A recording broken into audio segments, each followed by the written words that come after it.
Welcome to the Zveda podcast. I'm Jamie. And I'm Lorena. We're a community for women by women. We're here to help each other rise to impact generations. Hi, ladies. Welcome to the podcast this week. I am very excited to have a special guest, Miss Sarah Raddi, in from Chicago. Woo! Thanks for having me, y'all. I'm so excited to be here.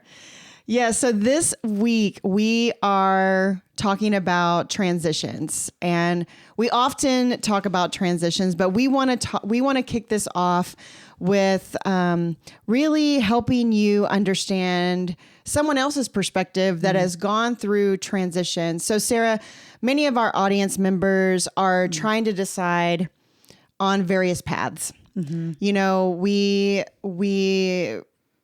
interview and talk to people, we engage with women from around the U.S. that are trying to decide, like, what do I do after high school? Yeah. Should I go into college? Should I take a year off? Should I just start my own business? Yeah. And often just getting stuck in that unknown and trying to make the best decision for their lives. So we're really excited to have you here because I think you can offer some really great perspectives on this topic. So ladies, just to give a little bit of background for Sarah, she has and is in the middle of transition, but she is a powerhouse worship leader, number one. And she started that after her high school journey. She is a nanny for a family, and she's embarking on a new journey to step into college. But what I really want to talk about is how you decided on all those paths. Yeah. And what was it that really led you, number one, to make the decision to wait and hold off on college? Yeah. I know you've made some big moves. You know, you've moved from Jersey to Austin, and then Austin to Chicago. And those are no small transitions. Yeah. Completely different environments. And weather, of course. Yeah. Yeah.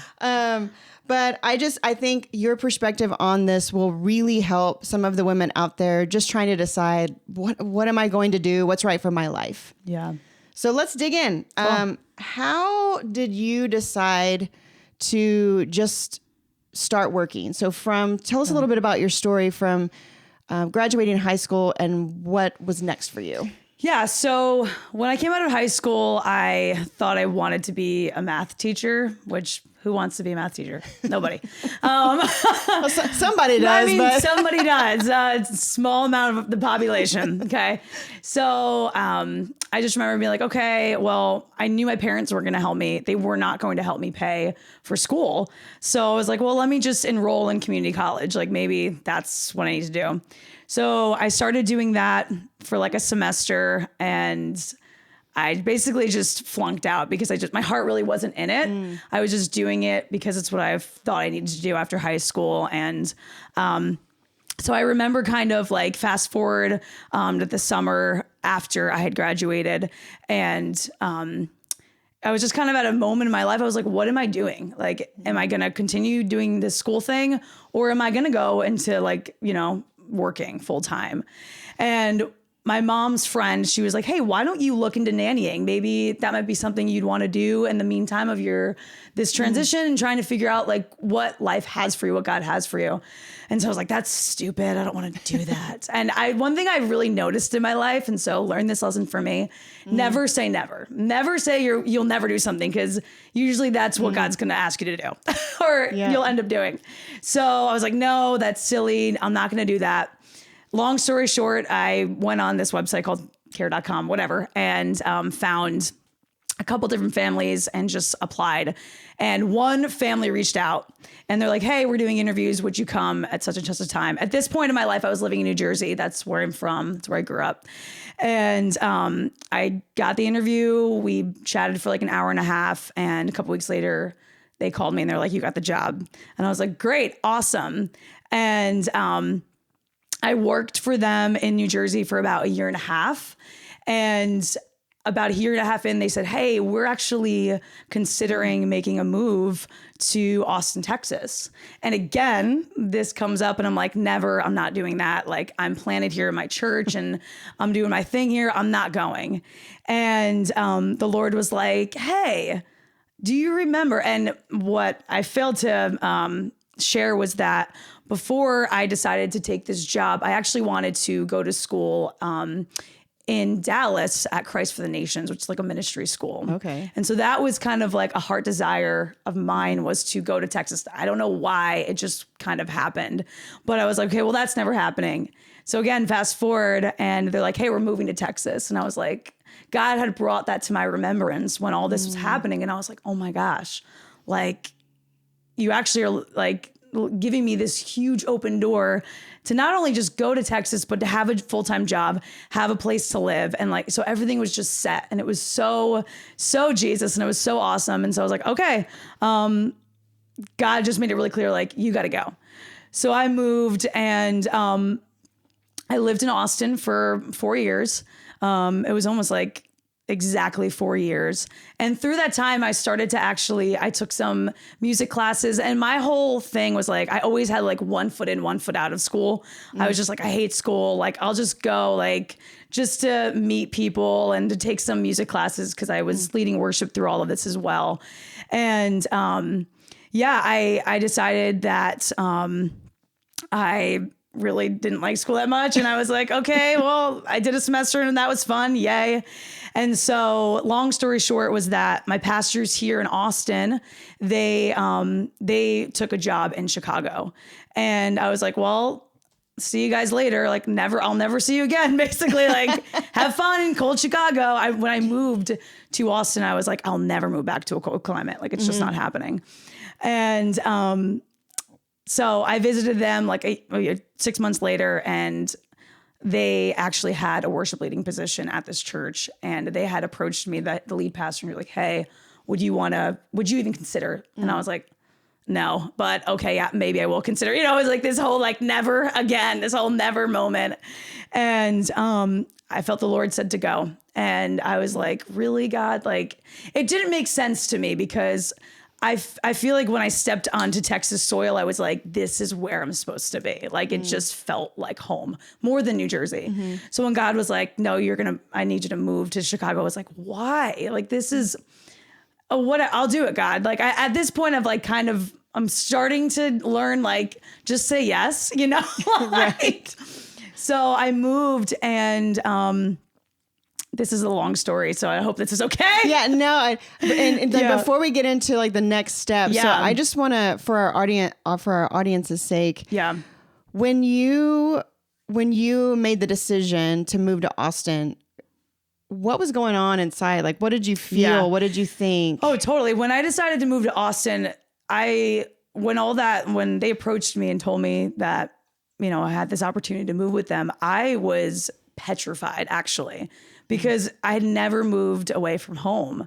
And I just remember like being crippled with fear of like this unknown of like, could I actually do this? Like, all I know is here. My family's here.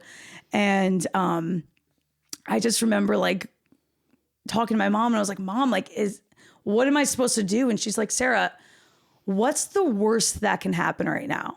Let's say you move to Texas and it's horrible.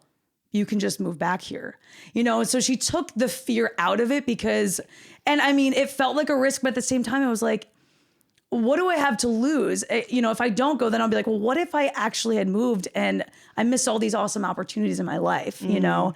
So I remember feeling a lot of fear, but in that, like, when my mom told me that and said that to me, she was just like, it just took off that burden of like, oh my gosh, like, well, if I leave, I'll miss out in New Jersey, but if I go, then I might miss out in what's, you know, in Texas. So, I remember feeling a lot of fear, but, God's peace kind of just came over me when I made that realization. I was like, there almost is no risk in this, because it's like, I've got nothing to lose. Yeah. I think that's so key. The point you just made, because oftentimes, and I think you and I were just talking about this yesterday, is we create stories in our head. Yeah. A lot of times we make up a story, and when we pull back from that and really ask the question, what is the worst that could happen? Right. Right. It brings things in perspective where we can measure truth versus untruth. Yeah, totally. So Totally. good job, Mom. Yeah, thanks, Mom. Kathy or Raddi, you're probably not listening, but. But then you shared about being in Austin for 4 years. Yeah. And so pressing through that fear, making the move to Austin. What do you think that time taught you and helped you discover about your passions? I know you had a worship position here. Yeah. You said you signed up for some music classes. Like, what do you think it helped you shape about yourself or discover about yourself that better prepared you for that next transition?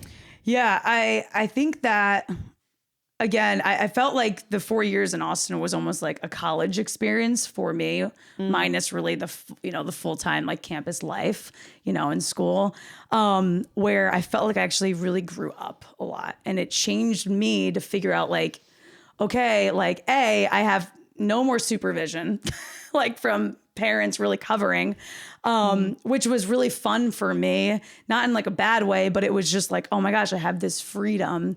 And so I think that I just really think I just grew up so much, and I figured out for me personally, like who God really was. He really became my personal God, not what all the, all my leaders and, pastors had said he was growing up. I was like, oh, like, God, now I know who you are personally. And through this transition of like, I lived it and I didn't die. And it actually was awesome. The best experience ever. I was like, oh God, I can trust you when you say to do something. I think that's what it really built my trust and who God was. And I really learned what obedience was. Where growing up, I always thought obedience was just like, well, you have to listen to God because like, if you don't, he'll be mad at you or he won't love you. You know what I mean? Yeah. But my definition and how I saw obedience change completely was like, oh, no. Like we obey God because it's the best decision we could make because his plans are so much better than ours. So our yes, there's no risk in it when he tells us to do something because he's like, I'm already like 15 steps ahead of you. And my plan is the best one. So just say yes, because it's just going to be really good. Now there's not going to be challenges in there because there are, but, there always will be, but I've just discovered that saying yes and obeying him is actually, it's freeing because the burden is lifted off of you, and it's lifted off of you in the sense of like, it's not your responsibility anymore. Like he's the one who's calling the shots. So when you say yes to that, it's just like, all right, God, like I trust you and I can trust you, Yeah. So no, that's really good. So I know another question that might be in the minds of some of the ladies out there are, okay, I've moved out of mom and dad's house. Yeah. I'm on my own. You just shared a little bit about how that helped you grow. Yeah. Discovering your own relationship with Christ, your personal relationship with Christ, giving you that sense of freedom. How did you navigate things that we don't necessarily learn in high school? Like, okay, now I have a job. I have to balance my money, my finances. How did you approach, excuse me, whether you were going to live alone or with a roommate, like any of those things, any tips that you have for ladies that are considering a similar move? It's a shame that they don't like really go hard in teaching you all those like life skills, once you do move out. I feel like I did kind of like learn as I was going, but I think having people in your life that have been there already, and staying connected with them, like, and really not believing the lie that, oh, I'm just alone. And like, I have to figure this all out on myself, on my own. Like, I feel like, even when I was in Austin, I was in a 3-year relationship, and the worst thing I did was, we're not together anymore, but the worst thing I did was keep it from like mentors and pastors, was that relationship and not seek counsel. And Jamie's a big part in that story. And like, she was such a godsend because she had already been through a very similar situation when it came to relationships. And I like really leaned on her, and I was able to get the advice I needed. And also the courage to be like, no, like, this is not right for me anymore. And so I would say find people in your life that care about you, that love you, and that are like, hey, I'll show you the way, you know, so you don't feel like I have to do all of this on my own, because you'll never make it. So that would be my best advice. Yeah. No, that's really good. Just in any transition, not stepping into it on your own and finding someone that can relate and guide you and mentor you. That's awesome. Yeah. So let's talk a little bit about the decision. So you've been in Austin for 4 years. Yeah. Excuse me. You're in a good routine. Yep. It's comfortable. Right. Yeah. You love Austin. You love your worship position. The nannying is going great. You love the family. But you felt this tug to make a move, the next transition to Chicago. Talk a little bit about that and how you navigated the decision to pick up and go. Yeah. That was like, it was, I don't know if any of you guys know the Enneagram, but if you don't, it's a personality test, and it's so much more than just a personality test. But I'm a 7. And so 7s are very adventurous, and we're spontaneous, and we love to look forward to what's next, what's coming. And so, when I got this opportunity to move to Chicago, there was a bit of excitement in it, because I've done it before. You know, I've moved out of state, and I understood what it meant to like move and to experience new things. And I love that. But I remember I was really torn, because a lot of my fear and anxiety had to do with the opinions of people, to be honest with you. And that is such, it will cripple you if you are driven by what people think and their opinions. And I'm not saying to disregard counsel, because again, so important, but you don't have to counsel with every single person in your life, because a lot of people, they'll give you input out of their fear and out of their life experience. And it's with the right heart and intention, but they might not be hearing from God, you know? So, I remember going through that, and I'd be like, I just thought to myself, like, oh man, I'm going to be letting a lot of people down, like at my church, if I go and move on to a different church and start worship leading there. And that was probably the hardest part for me. It wasn't like, oh, is God going to provide for me when I get there? You know, like all these things. It was more like, I'm going to let a lot of people down. So there's freedom. Like I've experienced freedom of just being like, that's okay. Like just being like, I am going to let people down, and that's okay, because it's always going to happen in life when you follow God. Yeah. And, so in that transition, I had to just, knowing who I was, and like, okay, I like to, you know, go on to the next thing and be like new adventures. I love that. I had to kind of like weed through, like, is that the only reason why I'm going? Because I'm looking for the next best thing in my life. And I really felt like the Lord was saying to go. And my close-knit like pastors were saying, we feel this yes on this. And so for me, when I said yes, this time it was different, because I felt like when I said yes, fear and anxiety like attacked me hardcore. And I'm not like an anxious person by nature. It's not really a struggle of mine, but it hit me hard. And I knew that, and I know that, like, I totally believe that God confirms his word with peace, but I knew that this was the enemy. Like I knew it. I definitely knew it, because I was like, God, like I'm stepping out. Of course, fear is going to hit me immediately, you know? So I would say also to discern, God, is this you saying like, don't do it? Or is this you saying, ignore the fear and go, you got to go, you know, because fear will always come with these types of decisions.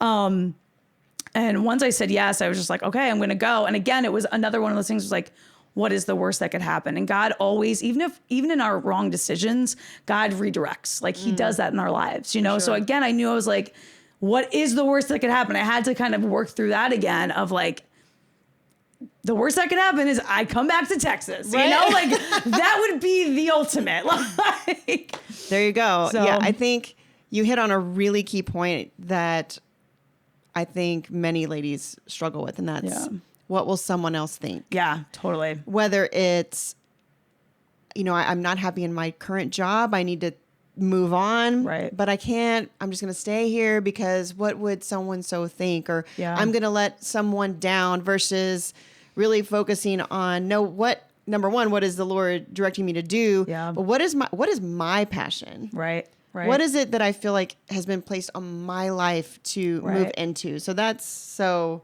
key. Yeah. Thanks for sharing that. Yeah, for sure. So you're about to embark on yet another transition. Yet another one. And I think this just your story here, it shows women that you don't have to make that decision to jump right into college if it's not what's really on your heart. Yeah. Or what you feel like you're being called into just yet. So just this year, you felt a pull to explore college. Yeah. So talk a little bit about that. How did that idea come to be? Yeah. And then how did you decide what area of study you wanted to dig into? Yeah. So, I moved to Chicago. I actually live in the suburbs right now of Chicago, but we'll be moving into the actual city, God willing, in August. Yeah. So I moved in June of 2019 and, started leading worship and nannying. And I love worship. Like, it's totally my passion. God's gifted me to do it. It's such an honor. But I've been there. The summer was great, but I'm like, it just didn't make sense why I was there. I was like, I'm kind of doing something very similar in a place that I don't like as much. It was kind of like, why are you calling me here, God? And so I'm asking these questions, and I start thinking to myself, like, Lord, do you want me to pursue some type of schooling here? And I think for me, what was happening was I'm doing these jobs, but I feel like I'm not growing, I'm not, I don't have anyone challenging me to, move, go further in my craft. You know what I mean? I just feel like kind of hit a plateau, and I'm like, okay, I need something more, because my day-to-day is great, but there's a pull there, and I'm not being challenged in any way. Okay. And so I was feeling that. I was like, God, do you want me to go to school? And I knew in my heart that I wasn't going to go to a regular, just 4-year pursue math again. That wasn't what was going to happen. I knew that. I was like, I know I want to do some sort of ministry in my life. So maybe Bible college, but God, and also me asking this question is am I just asking this because I feel insecure because I don't have a degree? So because that's definitely has been a big struggle for me all these years of I don't have the degree.